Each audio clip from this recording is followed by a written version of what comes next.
बिस्मिल्लाहिर्रहमानिर्रहीम। हम application of computer engineering पढ़ रहे थे और उसमें हम मैटलैब को देख रहे थे कि व्हाट इज़ मैटलैब प्लेटफॉर्म। सो पिछले हमने वीडियो में या पिछले हमने लेसन में ये देखा कि मैटलैब क्या चीज़ होती है, इसका थोड़ा बहुत तारुफ और इसके जो इंटरफेसेस हैं इसको हमने देख लिया था। इसके अलावा मैटलैब फैमिली को देख लिया था कि क्या क्या चीज़ें मैटलैब फैमिली में मौजूद हैं। इसके अलावा हमने मैटलैब के डेस्कटॉप को देखा था और कुछ कंप्यूटिंग की थी मैटलैब के साथ, और थोड़ा बहुत रिक्रिएशन का हमने पिछली दफ़ा बताया था। मैटलैब डेस्कटॉप के बारे में तफसील से डिस्कस हुआ था, मैटलैब के प्लेटफॉर्म को खोल के इस पर डिस्कशन हुई थी और इसकी एक एक चीज़ को वाज़े तौर पर बताया गया था। इसके बाद मैटलैब के अंदर जो टूल बॉक्सेस हैं उनका ज़िक्र किया गया था, और इसी तरीके से हमने कंप्यूटिंग की थी मैटलैब के साथ और हमने वेरिएबल वर्कस्पेस को डिटेल से देखा था, और बेसिक जो वेरिएबल्स या बेसिक डेटा सेट्स हैं उसको देखा गया था।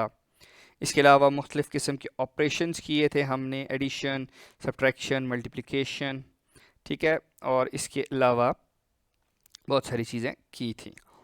अच्छा, मल्टीप्लिकेशन जो था वो डॉट मल्टीप्लिकेशन के साथ जो है वो मैट्रिक्सेस को मल्टीप्लाई किया जाता है, ये हमने देखा था। उसके अलावा मुख्तलिफ फंक्शंस को हमने देख लिया था और कहा था कि भाई हेल्प अगर करें किसी फंक्शन के नाम के साथ तो टोटल डिटेल्स उसमें निकल आती हैं। इसके अलावा कुछ प्री डिफाइंड वेरिएबल्स होते हैं, उनको साथ साथ हम देखते रहेंगे, आते रहेंगे, पाई और आई जे आयोटा और इनकी वैल्यूज़ और बहुत सारी चीज़ें साथ साथ आती रहेंगी। इसके अलावा कुछ कमांड्स को देख लिया था, clear, clear all, C L C clear या C L C clear screen, और इन चीज़ों को देखा था हमने। अच्छा, एरे क्रिएशन में हमने वन डायमेंशनल एरे को देखा था, scalar, one row vector, column vector को हमने देख लिया था। ओके, इसके अलावा ये उसकी सारी डिटेल्स हैं, ये इसको हमने तफसील से देख लिया था। ओके, इसके अलावा लेंस स्पेस, स्पेसिंग किस तरह करते हैं, इंक्रीमेंट कैसे देखते हैं, ये भी हमने पढ़ लिया था और बेसिक ऑपरेशंस को किया था। अच्छा, ये जो पिछली दफ़ा थोड़ी सी कन्फ्यूजन आई थी, थोड़ी सी मुझे भी भूल गया था, ये है जी एलिमेंट बाय एलिमेंट मल्टीप्लिकेशन। तो इसको हम यूज़ करते हैं मैट्रिक्सेस के लिए। इसके अलावा आज हम देख लेते हैं कि अच्छा, ये एलिमेंट बाय एलिमेंट की पावर है, और ट्रांसपोज जो है, और ट्रांसपोज भी बहुत आसान है। ट्रांसपोज को थोड़ा सा हम देख लेते हैं आज कि what is a transpose. Transpose basically rows को कॉलम और कॉलम को रोज़ बनाने के काम आता है। सो ट्रांसपोज इज़ बेसिकली, हम जब रोज़ को कॉलम और कॉलम को रो बनाएंगे, सो लेट अस हैव, एक हम मैट्रिक्स बना लेते हैं, लेट इट मेक, हम इसको 2 डायमेंशनल ही बना लेते हैं ताकि हमें समझ आ सके कि ट्रांसपोज कैसे होगा मेरे पास।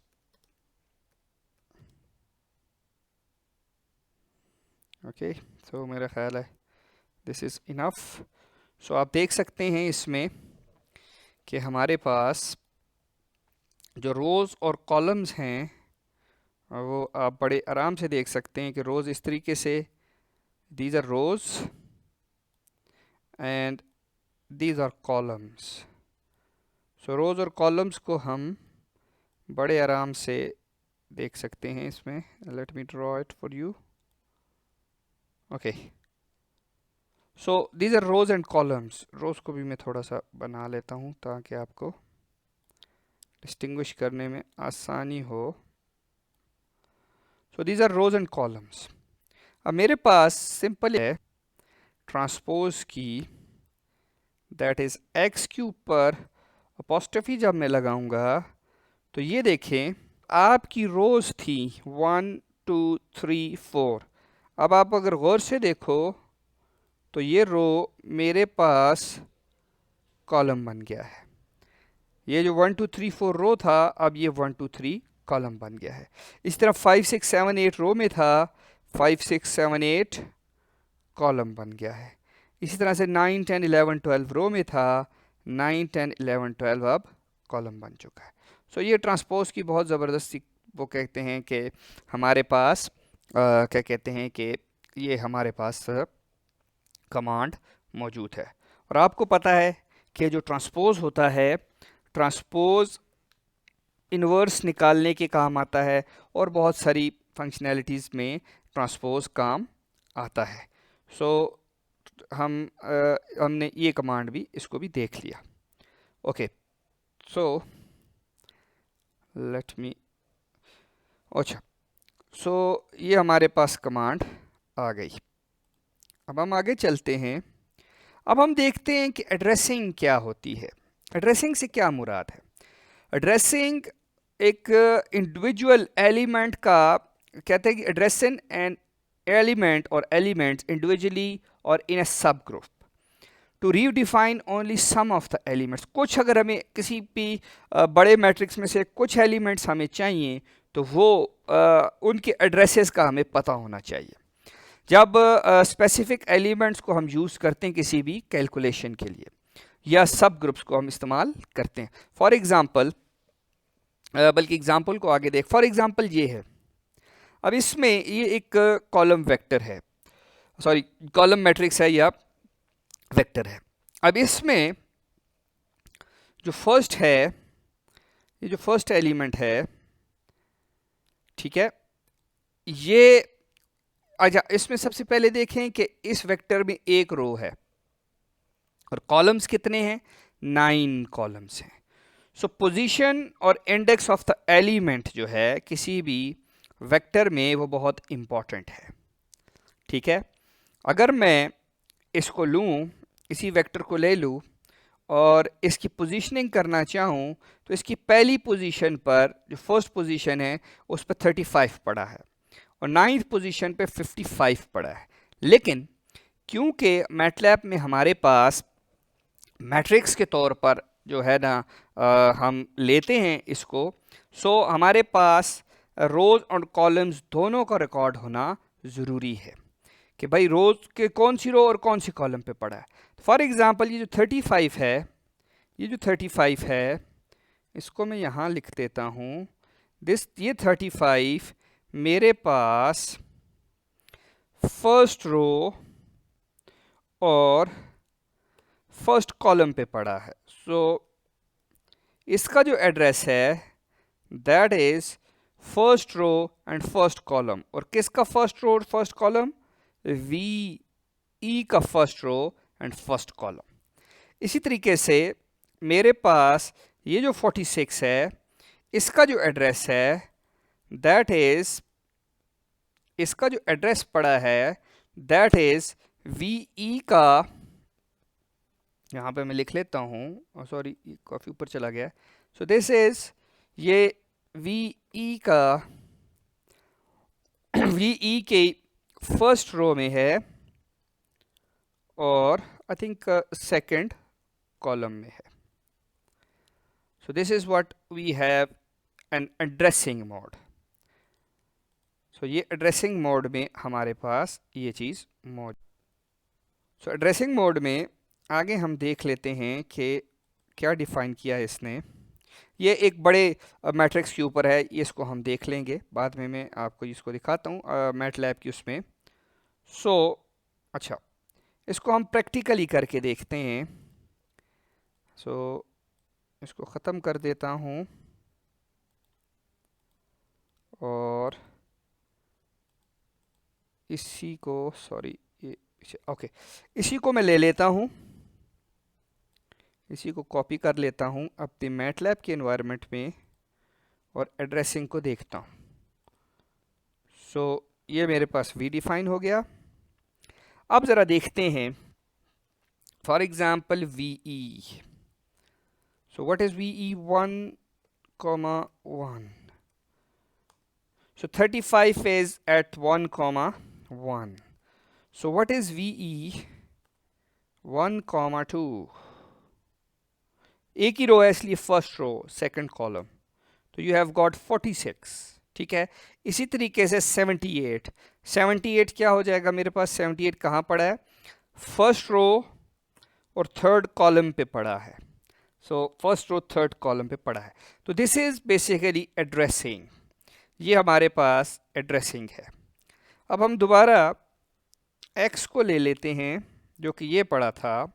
अब हम देखते हैं कि इसमें ये जो आगे जो स्लाइड थी जो उसको इतनी वाज़ेह नहीं थी, तो उसको हम देख लेते हैं। सो इस मैट्रिक्स को लेते हैं और इस मैट्रिक्स में मुख्तलिफ चीज़ें करके देखते हैं। सो पहले तो सबसे पहले तो फर्स्ट एलिमेंट तो आपको पता है कि फर्स्ट एलिमेंट में फर्स्ट रो और फर्स्ट कॉलम पर मेरे पास 1 पड़ा है, ठीक है। जरा सेकंड रो, पहली रो का तो हमने कर लिया, ये जो रो है इस रो को तो ये तो उसी तरीके से है जिस तरह एक column vector sorry row vector होता है। अब फॉर एग्जांपल मैं ये चाहता हूँ कि इस 6 को, ये जो 6 है, इफ़ आई हैव नॉट, हाँ ये जो 6 है, सॉरी इट्स थोड़ा सा बारीक मेरा ख्याल है, ले लेते हैं वे टू गेट दिस, हाँ नहीं रहा, ओके। सो इस 6 को चलिए इसी तरह ही ले लेते हैं। सो थोड़ा सा 6 नज़र आए था आके, ओके। सो इस 6 की पोजीशन देख लेते हैं। अब आप मुझे ज़रा गौर से देखें कि ये जो sorry, so let me draw it again. So इस 6 की जो पोजीशन है वो क्या है, सो मेरे पास ये जो 6 है, ज़रा गौर से देखें तो ये सेकंड रो और सेकंड कॉलम में मौजूद है। So second row and second column, so let us have this, ये x के सेकंड रो और सेकंड कॉलम में मौजूद है। So this is basically, sorry ये थोड़ा सा लैपटॉप में मसला आ रहा है। So x is at second row second column. So let us see कि क्या इसका जवाब यही देता है मेरे पास। So now let us see x at second row and second column. So that is at second row and second column 6. अब इसी तरीके से ये जो 8 है, I'm talking about this 8, ये कहाँ पे पड़ा है। So this 8 is, आप देख सकते हो सेकंड रो और फोर्थ कॉलम में पड़ा है। Let me highlight it. ये पड़ा है जी सेकंड रो, सो ये x के सेकंड रो और फोर्थ कॉलम में पड़ा है। सो लेट मी चेक कि ये सेकंड रो का क्या जवाब आता है। सो x का सेकंड रो और फोर्थ कॉलम, दिस इज 8। तो इसका ये मतलब है कि आप इंडिविजुअली किसी भी बड़े मैट्रिक्स में से किसी भी एक एलिमेंट को चूज कर सकते हैं। किसी भी एक एलिमेंट को चूज करके आप जो है उस एलिमेंट को, किसी भी एक एलिमेंट को चूज करके आप क्या कर सकते हैं, उस एलिमेंट को आगे यूज कर सकते हैं, ठीक है। तो एक बड़े क्या कहते हैं मैट्रिक्स में से सब एलिमेंट्स को निकालने का ये तरीका है कि एड्रेसिंग इसमें यूज़ होती है। सो let me have it bigger picture और इसको मैं ख़त्म कर देता हूँ। सो अच्छा, अब मैं देखता हूँ तो ये दिस इज़ बेसिकली, ये इस जगह पे यही चीज़ बता रहा है। ये थोड़ी सी क्लियर नहीं थी, तो ये आप देख सकते हैं कि थर्ड रो फर्स्ट कॉलम और इसी तरह से सेकंड रो फर्स्ट कॉलम, ये थोड़ा सा वो था थर्ड रो थर्ड कॉलम। तो बड़े आराम से आप इसको मैनिपुलेट कर सकते हैं। तो किसी भी इंडिविजुअल एलिमेंट को किसी भी बड़े मैट्रिक्स में से आप निकाल के उसके ऊपर ऑपरेशन कर सकते हैं। अच्छा, अब एड्रेसिंग में कॉलन ऑपरेटर जो है वो बहुत ज़्यादा अहम है। वेक्टर में कॉलन ऑपरेटर या मैट्रिक्स में कॉलन ऑपरेटर। तो ये जो फर्स्ट वन है, ये जो फर्स्ट वन है, ए कॉलन और डैश एन, तो refers to the elements in all the rows of the column N of the matrix. तो अगर आप इस तरीके से लिखोगे तो तमाम के तमाम एलिमेंट जो इस कॉलम में एन कॉलम में मौजूद हैं वो आपके पास आ जाएंगे। फॉर एग्जाम्पल हम यहाँ पे x को ही ले लेते हैं। अच्छा, तो पहला क्या है जी, x colon comma,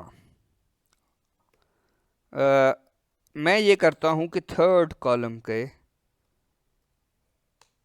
so third column मेरे पास आ गया है। ठीक है, थर्ड कॉलम मेरे पास इसी तरीके से आ गया है। इसी तरीके से सेकंड कॉलम अगर मैं निकालना चाहूं तो कॉलन के बाद सेकंड कर लेंगे, सेकंड कॉलम आ जाएगा। इसी तरीके से फर्स्ट कॉलम, और इसी तरीके से फोर्थ रह गया, सो फोर्थ कॉलम। तो किसी भी कॉलम को, किसी भी मैट्रिक्स के कॉलम को इंडिविजुअली, मतलब ये एक ग्रुप बन गया, सब ग्रुप बन गया ना, ये पूरे का पूरा मैट्रिक्स, ये पूरे का पूरा मैट्रिक्स एक ग्रुप है, और इसका एक जो कॉलम है, let me choose this one, इसका एक जो कॉलम है ये एक ग्रुप है। इसी तरीके से ये भी एक ग्रुप है, इसी तरीके से ये ग्रुप्स हैं। तो सब ग्रुप्स को के ऊपर भी ऑपरेशन आप एड्रेसिंग को यूज करते हुए कर सकते हैं।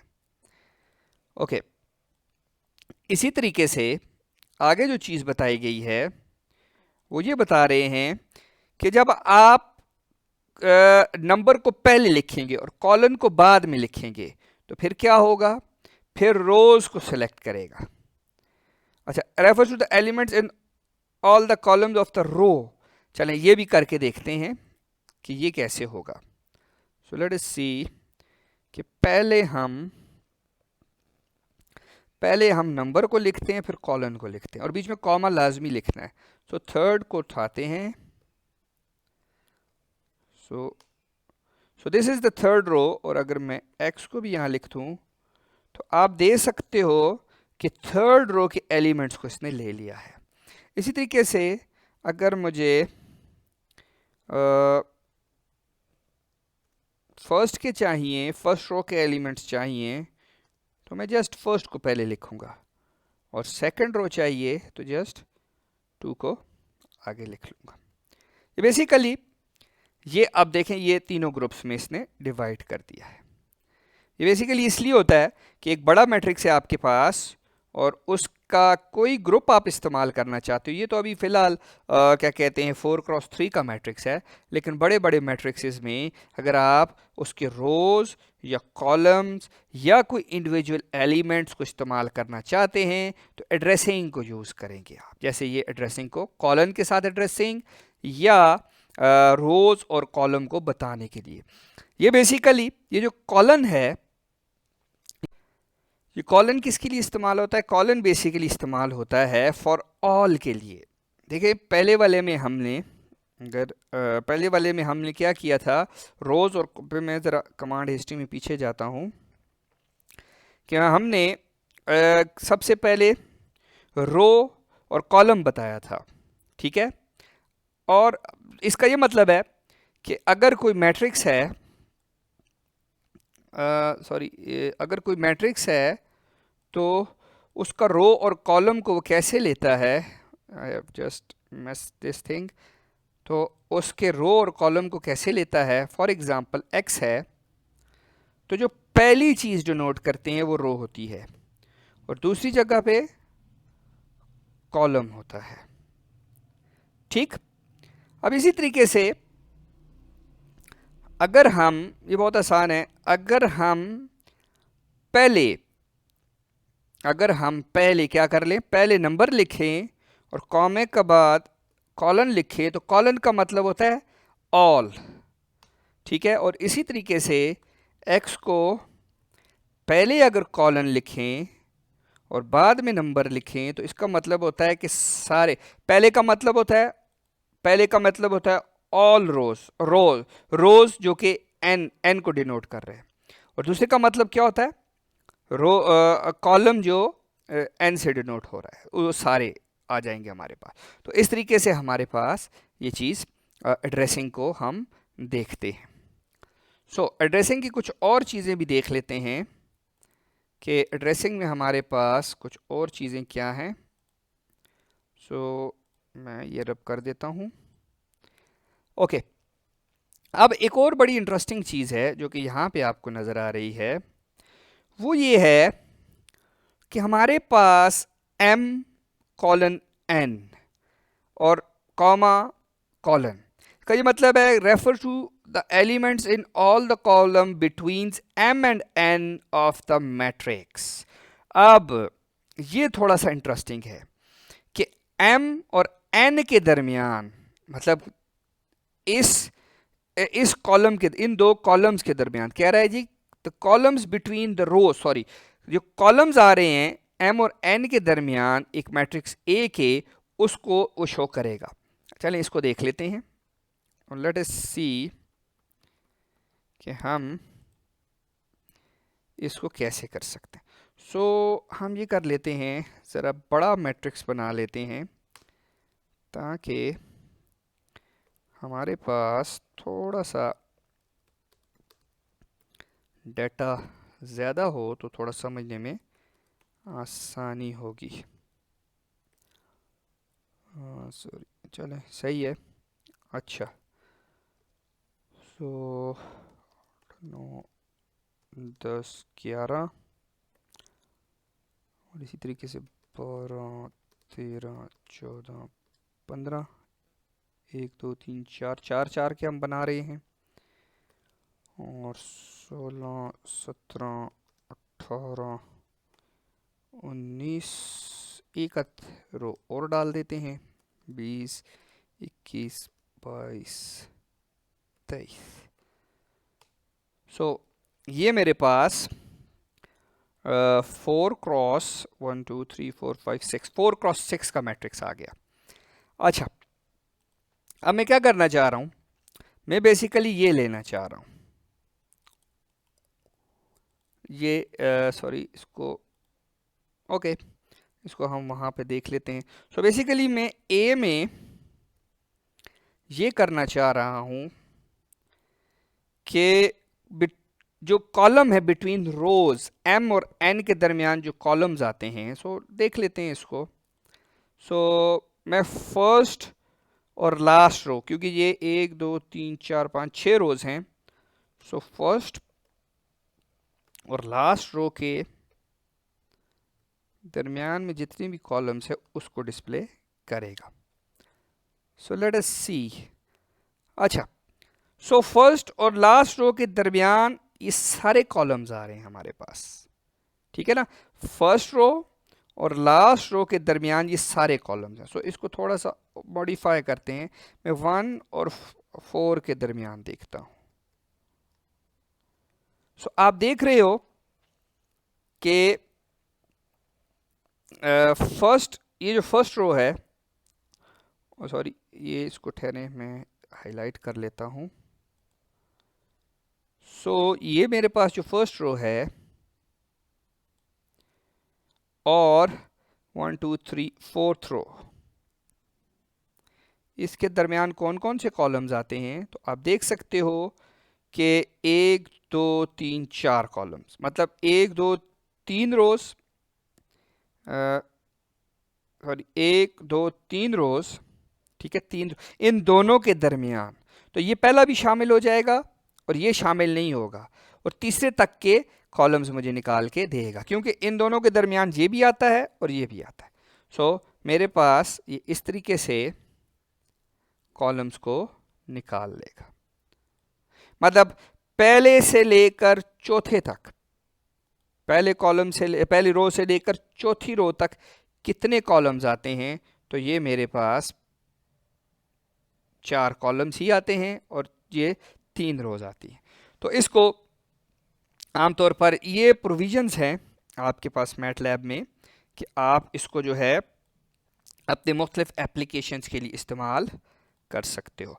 फॉर एग्ज़ाम्पल जब मैं इसको तो नहीं, ये जो मुख्तलिफ एड्रेसिंग के मोड्स हैं इसको मैंने अपने जब एंटीना के बीम फॉर्मिंग कर रहा था तो उसमें इस्तेमाल किया था कि मुख्तलिफ वेट्स को मैंने एक मैट्रिक्स में रखा हुआ था, तो मैं किसी भी रो या किसी भी कॉलम के साथ को लेकर इंडिविजुअली उसको दूसरे किसी मैट्रिक्स के साथ मल्टीप्लाई करके तो उसके रिजल्ट्स देख रहा था।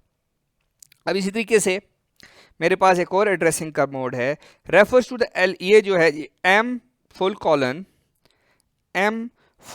N comma P full colon Q. ये क्या करेगा, refer to the elements in the row M through N and columns P through Q. इसको भी देख लेते हैं। सो मेरे पास अगेन मैं ये कर लेता हूँ ए, सॉरी इट इज़ ए को लिख लेता हूँ। अब मैं कहता हूँ जी 1 और 4 के दरमियान हो। 1 और 4 क्या देगा मुझे, रोज। 1 और 4 के रो के दरमियान एलिमेंट्स और P और Q के दरमियान, P और Q कॉलम्स के दरमियान एलिमेंट्स। ये थोड़ा सा इसको कॉप अप करना ज़रा मुश्किल है। सो 1 और 4 के दरमियान एलिमेंट्स और ये कर लेते हैं 2 और 5 के दरमियान एलिमेंट्स। तो ये क्या आता है देखते हैं, लेट अस सी। सॉरी ये मैंने ब्रैकेट थोड़ी गलत डाल दी। ओके, अब ये ज़रा देखें कि मेरे पास 1 और 4, मतलब ये 1 और 4, ये तो मतलब यही मैट्रिक्स आएगा, यही मैट्रिक्स आएगा। अब जब मैंने 2 और 5 किया, 2 और 5 किया तो 2 और 5 ये इसके उससे एक्सीड कर गया है। तो इसका ये मतलब है जो आपने पहला रखा है दूसरे को उसके अंदर अंदर होना चाहिए। सो हम उसको ट्राई कर लेते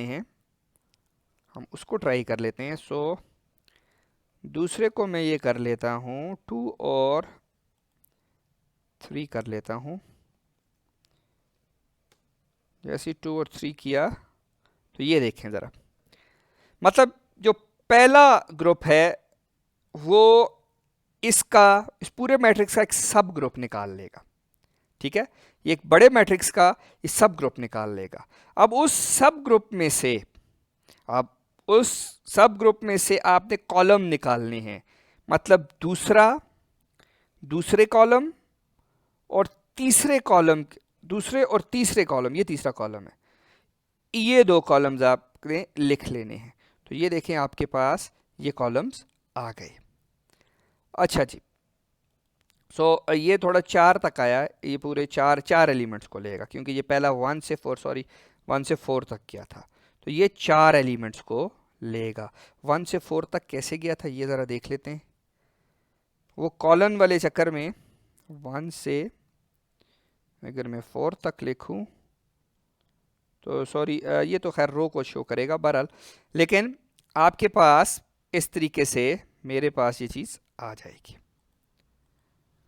सो अच्छा, इसके बाद जो अगली चीज़ है वो ये है कि हम ये देखते हैं कि हमारे पास प्लॉट कैसे करते हैं, मतलब क्रिएटिंग और विजुअलाइजेशन कैसे हम करेंगे। तो उसके लिए एक ये एग्ज़ाम्पल है, ये थोड़ी सी कम्प्लेक्स एग्जांपल है, डैम्प्ड ऑसिलेशन इक्वेशन है बेसिकली। इसको हम थोड़ी देर छोड़ देते हैं, ये पहले आ गई। हम सिंपल एक प्लॉट ले लेते हैं और उस प्लॉट को हम अपने मैटलैब के एनवायरनमेंट में प्लॉट करके देखते हैं। फॉर एग्जांपल ये एक एक्स है, मैं इसको कॉपी करना चाहूँगा ताकि टाइम की बचत हो सके। सो एक्स को मैं डिफ़ाइन करूँगा यहाँ पे। सो एक्स डिफ़ाइन हो गया मेरे पास। उसके बाद मैं y को डिफ़ाइन करूँगा। ये आप ख़ुद भी लिख सकते हो, कहीं से डाटा को कॉपी पेस्ट भी कर सकते हो, इंपोर्ट भी किया जाता है। इंपोर्ट हम देख लेंगे कैसे करते हैं। और उसके बाद सिंपल हम प्लॉट की कमांड लिखते हैं और x कॉमा वाई कर देते हैं। x कॉमा वाई का मतलब ये है कि जिसको x एक्सिस पे लिखना है उसको पहले लिखेंगे, जिसको y एक्सिस पे जिस डाटा को लिखना है उसको बाद में लिखेंगे। और फिर हम इसको जैसे ही एंटर करेंगे तो ये हमारे पास एक प्लॉट बन के आ गया है जो कि एग्जैक्टली इसी तरीके से है।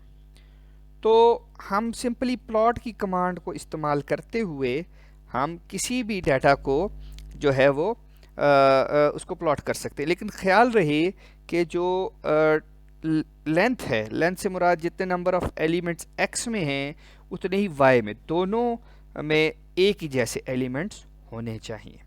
अब अगर मैं इस कमांड को थोड़ा सा तब्दील करूं, मतलब y कॉमा x करूं, तो आप देखोगे कि ये थोड़ा सा उलट आ जाएगा। और अगर मैं इसको गौर से देखूं, अगर मैं इसको यहाँ से पढ़ूं, तो ये वही प्लॉट होगा जो हमने x कॉमा वाई करके किया था। सो इस तरीके से हम प्लॉट्स को बनाते हैं और इस तरीके से हम प्लॉट्स को करते हैं इसमें मैटलैब में। अब अगर आपने प्लॉट को मज़ीद देखना है तो हेल्प करके प्लॉट की कमांड देखें, तो ये आपको थोड़ा सा ये टाइम लेगी, ये आपको पूरे का पूरा हेल्प दे देगी कि किस तरीके से आपने मुख्तलिफ़ चीज़ों को प्लॉट करने हैं। इसको हम आगे डिस्कस कर लेंगे। फ़िलहाल हम जाते हैं जो आगे पीछे हमने जो एग्ज़ाम्पल छोड़ी थी उसको ही ले लेते हैं। और बेसिकली वो जो एग्ज़ाम्पल है दैट इज़ डैम्प्ड ऑसिलेशन की इक्वेशन। हमारे पास कंट्रोल सिस्टम्स में, ऑर्डिनरी डिफरेंशियल इक्वेशंस में damped, over damped, under damp की इक्वेशंस होती हैं। और ये बहुत सारी क्या कहते हैं कि ये बहुत सारी चीज़ों को हमारे पास डिफ़ाइन करती हैं और कंट्रोल सिस्टम्स में बहुत ज़्यादा मदद देती हैं। सो जो डैम्प की इक्वेशन है वो बेसिकली थोड़ा सा बड़ा करके इसको मैं दिखा देता हूँ। डैम्प की जो डैम्प्ड की ऑसिलेशन की जो इक्वेशन है वो ये होती है, इसमें exponent e raise to power minus a t, ए इसमें कांस्टेंट होते हैं, बी कांस्टेंट होते हैं, ये फैक्टर्स होते हैं इसके अंदर। इसको जो भी कहते हैं मेरे जहन से अभी निकल गया है, लेकिन दीज आर द फैक्टर्स। तो इसके लिए ज़रा देखें, हमारे पास एक्सपोनेंट के लिए ई एक्स पी का फंक्शन हम यूज़ करेंगे और ई एक्स पी के फंक्शन को हमेशा ब्रैकेट्स के अंदर मतलब लिखा जाता है जिस चीज़ का भी ई एक्स पी ले रहे हैं। और देखें ए को मल्टीप्लाई बाय टी माइनस ए को मल्टीप्लाई बाय टी ले रहे हैं। और इसी तरह इसमें हमने कॉस का फंक्शन लिया है, कॉस का फंक्शन लिया है। कॉस के फंक्शन को भी हम, ये प्री डिफाइंड फंक्शंस हैं जो मैटलैब की लाइब्रेरी में मौजूद हैं, और जिस चीज़ का कॉज लेना है उसको भी स्मॉल ब्रैकेट्स में लिखा जाता है। सो इसको हम देख लेते हैं कि मैटलैब के रियल एनवायरनमेंट में हम इसको कैसे करेंगे। सो लेट अस सी कि हम रियल एनवायरनमेंट में, थोड़ा सा ये हैंग हो के यस, तो रियल एनवायरनमेंट में कैसे होता है। सो मैं इसको CLC कर देता हूँ। Okay, so just copy paste कर लेता हूँ यहाँ से ही इस कोड को। यस, सो सबसे पहले A और B को मैं डिफ़ाइन कर लेता हूँ। A और B को कॉपी कर लेते हैं, यहाँ पे पेस्ट कर लेते हैं। सो A और B डिफ़ाइन हो गए। उसके बाद T को डिफ़ाइन कर लिया। टी ज़रा आप गौर से देखें, टी वही चीज़ है कि टी को ज़रा देख लेते हैं। टी आप ज़रा गौर से देखें, 0 से शुरू हो रहा है, 0.1 की इंक्रीमेंट लग रही है और 20 तक जा रहा है। 0 से लेकर 20 तक 0.1 की इंक्रीमेंट के साथ मेरे पास ये मुख्तलिफ पॉइंट्स आ जाएंगे। और एक मिनट, इसको मैं बंद कर देता हूँ। ये कितने पॉइंट्स आएंगे? T201 पॉइंट्स आएंगे मेरे पास, ठीक है। सो 201 पॉइंट्स इसके दरमियान आ जाएंगे। इसी तरीके से अब मैं अपने फंक्शन को लिखूँगा, ठीक है, फंक्शन को। और ये देखें हमने मल्टीप्लिकेशन इस्तेमाल की है। फंक्शन को मैं कॉपी पेस्ट कर रहा हूँ ताकि टाइम बचे। तो ये मैंने पेस्ट कर दिया। अब देखें टी की लेंथ, टी और एक्स की लेंथ, सॉरी, टी और वाई की लेंथ बराबर है, इसकी और इसकी लेंथ बराबर है। सो जस्ट अब मैंने प्लॉट की कमांड लगानी है, सॉरी ये इसको ठहरें एक मिनट, ये कॉपी कर लेते हैं। प्लॉट की कमांड लगानी है,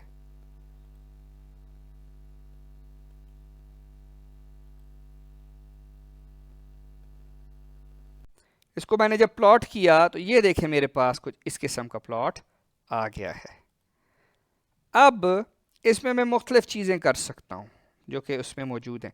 फॉर एग्ज़ाम्पल ग्रिड को ऑन करेंगे। ग्रिड क्या चीज़ होती है? ग्रिड आपके पास वैल्यूज़ का स्केल बना के देगी। सो ग्रिड ऑन जब मैं करूँगा तो आप ज़रा देखो प्लॉट में आपके पास एक, प्लॉट को अगर मैं नीचे ला सकूँ, प्लॉट को नहीं नीचे लाया, बहरहाल कोई मसला नहीं। तो ग्रिड आपके पास आ गई है, देखें जिस तरह ग्राफ के ऊपर ग्रिड, तो वैल्यूज़ को पढ़ना आसान हो गया अब कि 2 के ऊपर 0.4 का ये है, और इसके अलावा 4 के ऊपर 0.4 ये है, और इसके ऊपर ये है। तो इस तरह वैल्यूज़ पढ़नी इसमें आसान है। अब इस तरीके से हम अगर एक्स एक्सेस को लेबल करना चाहें कि एक्स एक्सेस क्या चीज़ है, तो एक्स लेबल को इस्तेमाल कर लेंगे। सो let us have this. So x label को जब मैंने लगाया तो देखिए टाइम इन सेकंड, जो भी आप लिखेंगे इन सिंगल कोट्स के अंदर, तो ये आपके पास यहाँ पे एक्स एक्सिस पे आ जाएगा। अब इसी तरीके से वाई लेबल को मिलीमीटर में है, response in millimetre, single quotes के साथ लेंगे। सो ये मेरे पास वाई लेबल पे देखिए रिस्पॉन्स है, देखिए ये वाई एक्सेस के ऊपर इस तरीके से आ जाएगा। और अगर मैं इस ग्राफ को कोई टाइटल देना चाहूँ तो टाइटल के साथ स्मॉल ब्रैकेट्स में टाइटल क्या कहते हैं लिख लूँगा, तो ये मेरे पास टाइटल आ जाएगा।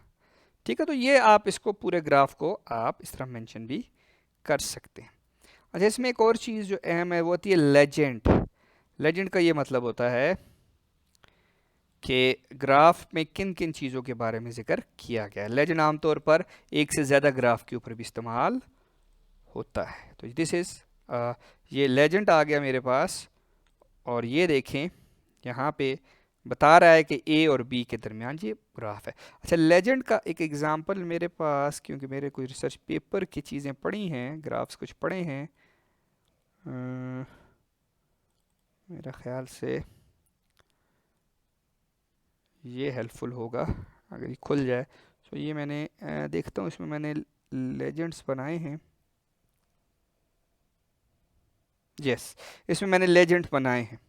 तो ये देखें, इसको अगर मैं बड़ा कर सकूं, सॉरी इसको मैं बड़ा नहीं कर सकता। बहरहाल ये देखें कि ये एक एल्गोरिदम है जो रेड और उसके सर्कल के साथ शो हो रहा है, तो वो उसका ग्राफ ये है। इसको मैं थोड़ा सा इधर ले जाता हूँ ताकि आपको समझ आए। और ब्लैक जो है वो CDS का है, CDS एक एल्गोरिदम है, और PACR ये पोजीशन अवेयर कन्वर्जेंस जो है ना रिकवरी, ये मेरा एल्गोरिदम है। तो इसका ग्राफ कुछ इस तरीके से आ रहा है। तो आप डिफरेंट ग्राफ्स के दरमियान भी आप इसमें रिकॉग्नाइज कर सकते हैं। सो ये लेजेंड का ये काम होता है कि ग्राफ के बारे में इंफॉर्मेशन आपको दे। अच्छा जी, आगे क्या चीज़ आ रही है? सो ये सारी चीज़ें मैंने आपको बता दी, लेजेंड बता दिया, टाइटल क्या होता है, वाई लेबल एक्स लेबल क्या होता है। अच्छा, ये सिंपल ग्राफ हमने बना लिया था। अच्छा, अब इसमें एक और चीज़ है, इसको थोड़ा बड़ा कर लेते हैं कि मेरे पास प्लॉट के बाद जो आप एक्स और वाई के बाद जो आप कह रहे हैं, जो जिन पर उसके बाद भी आप बहुत सारे स्पेसिफायर्स दे सकते हैं। मतलब लाइन की स्पेसिफायर, लाइन किस किस्म की हो, प्रॉपर्टी किस किस्म की हो, उसकी वैल्यू क्या हो, और आप इनको मुख्तलिफ कलर्स दे सकते हैं। ठीक है, मुख्तलिफ कलर्स दे सकते हैं। इसको मैं एक एग्ज़ाम्पल से शो कराना चाहूँगा, वही एग्ज़ाम्पल मेरा ख्याल है ले ली जाए। है तो काफ़ी बड़ा क्या कहते हैं वो कोड है जो मैंने लिखा था, लेकिन अच्छा ये देखें, वेयर इज़ अ प्लॉट। अब ये देखें, ये जो लिखा है मैं प्लॉट कर रहा हूँ एक्स के साथ, एक्स को वाई वन के साथ बी माइनस डी, और लाइन विड्थ मैंने 1 दे दी है। अब इसको ज़रा हेल्प में जाके प्लॉट को दोबारा देखते हैं और फिर समझते हैं कि क्या ये क्या कहना चाह रहा है। So help plot, now let us see. ये देखें जी, एक्स वाई को प्लॉट करता है, और अगर सिर्फ वाई को प्लॉट करना चाहें तो वो भी कर सकते हैं कि वो अपना इंडेक्स दे देगा। इसके अलावा अगर आप किसी भी कलर का आपको प्लॉट चाहिए, ब्लू ग्रीन रेड, उसके लिए ये डिजिट्स हैं, ये चीज़ें मौजूद हैं उसके लिए। और इसके अलावा अगर आप चाहते हैं कि पॉइंट में आए, सॉलिड में आए, सर्कल या इसमें आए, इस तरह से आए, तो ये आप जो आपका प्लॉट है वो एक्स मार्क के हिसाब से आए, प्लस आए, स्टार आए, तो वो आप कर सकते हो।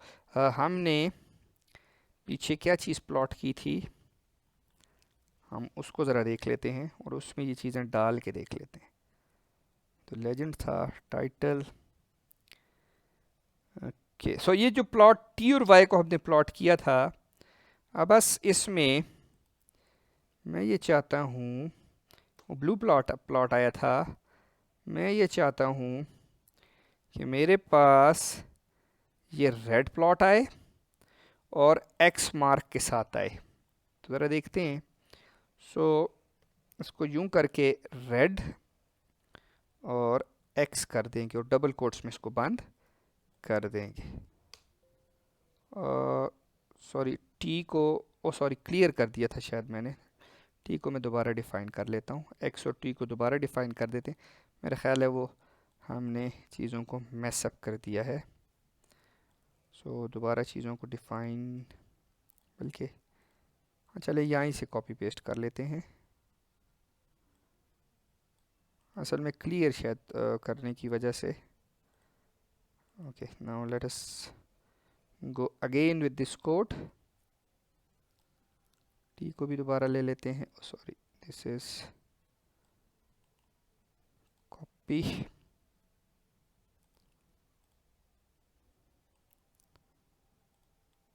टी को दोबारा ले लिया हमने, और वाई को भी दोबारा ले लेते हैं।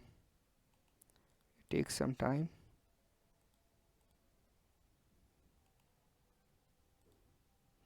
Okay, so now let us plot this.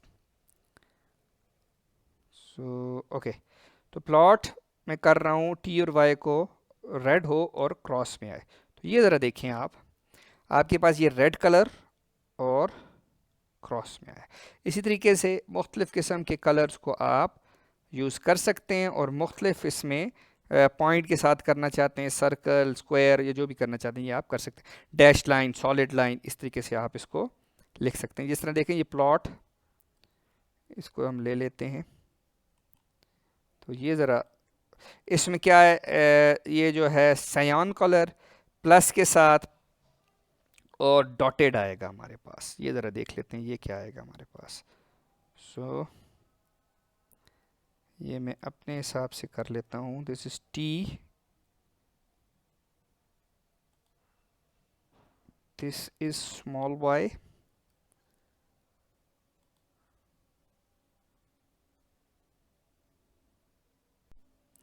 this is t, this is small y. So let us see what happened to a plot.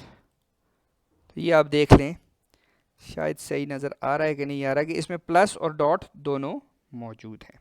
तो बहरहाल इस तरीके से आप अपनी प्लॉट इसमें कर सकते हैं। और अगर मैं हेल्प में जाऊं तो इसमें और भी बहुत सारी चीज़ें हैं जो कि लाइन स्पेसिफायर के साथ हम करेंगे। वो इंशाल्लाह हम अगली दफ़ा देखेंगे कि हम प्लॉट में और कौन कौन सी चीज़ें हम डाल सकते हैं और प्लॉट को मज़ीद बेहतर बना सकते हैं। तो आज के लिए बस इतना ही। अल्लाह हाफ़िज़।